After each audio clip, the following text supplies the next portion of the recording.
घमंडी विद्वानों की कहानी। शिक्षा कोई कितना ही बड़ा विद्वान क्यों न हो, अगर दूसरे को नीचा दिखलाने का प्रयत्न करता है तो उसे भी नीचा देखना पड़ता है।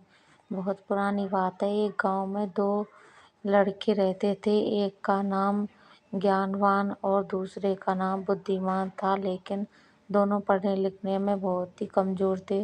दोनों के माता पिता उनको लेकर बहुत परेशान थे। उन्होंने ज्ञानवान और बुद्धिमान को अच्छी शिक्षा देने के लिए बनारस भेज दिया। ज्ञानवान और बुद्धिमान ने बनारस में कुछ वर्ष रहकर अध्ययन किया। अब दोनों ही अच्छी शिक्षा ग्रहण कर विद्वान हो चुके थे।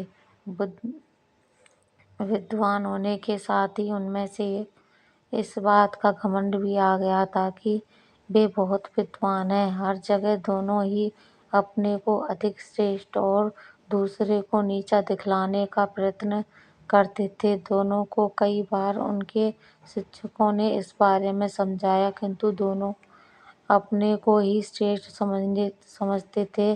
शिक्षा खत्म होने के बाद दोनों को बनारस से अपने गांव वापस लौटना था।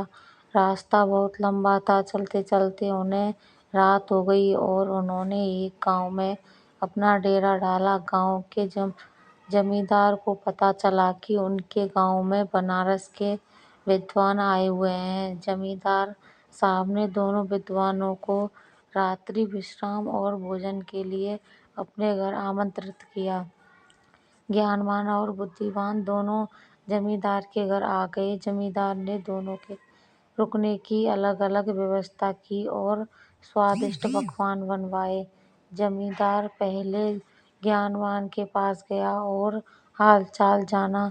जमींदार पहले तो ज्ञानवान से बहुत प्रभावित हुआ, किंतु अपने घमंड और बुद्धिमान को नीचा दिखाने के लिए ज्ञानवान जमींदार से बोला, बुद्धिमान तो नाम का बुद्धिमान है, इतने दिन बनारस में रहकर भी वह कुछ नहीं सीखा और अभी भी गधा ही है।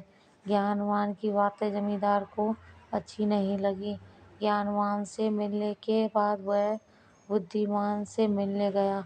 बुद्धिमान में भी ज्ञानवान की तरह ही बातें की और कहा, ज्ञानवान को कोई ज्ञान नहीं है और वह तो बैल है जिससे कुछ नहीं आता। जमींदार दोनों से बहुत निराश हुआ और कुछ देर पश्चात उसने ज्ञानवान और बुद्धिमान को भोजन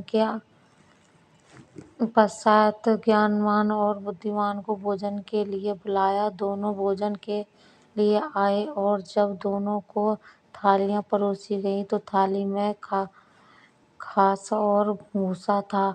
थालियां देखकर दोनों जमींदार पर बहुत क्रोधित होते हुए बोले, आपने यह हमें बेइज्जत करने के लिए बुलाया है?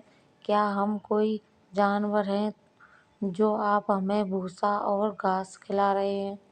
जमींदार हाथ जोड़कर बोला, मान्यवर, आप विद्वान हैं और मेरे मेहमान हैं। मेरा उद्देश्य आपकी बेइज्जती करना नहीं है। आप दोनों ही विद्वान होकर एक दूसरे को बैल और गधा बोल रहे थे, इसलिए बैल और गधे का जो भोजन पसंद है, मैंने आपको भी वही भोजन परोस दिया। जमींदार की बात सुनकर ज्ञानवान और बुद्धिमान को अपनी गलती का एहसास हुआ और दोनों ने एक दूसरे से क्षमा मांगी और जमींदार को धन्यवाद दिया। जमींदार ने भी दोनों को स्वादिष्ट पकवान खिलाए और दोनों की खूब आवभगत किया। शिक्षा कोई इतना ही बड़ा विद्वान क्यों न हो, अगर दूसरे को नीचा दिखलाने का प्रयत्न करता है तो उसे भी नीचा देखना पड़ता है। कहानी अच्छी लगी तो लाइक, कमेंट, शेयर करें। चैनल को सब्सक्राइब नहीं किया है तो सब्सक्राइब कर लें। पूरी कहानी सुनने के लिए धन्यवाद।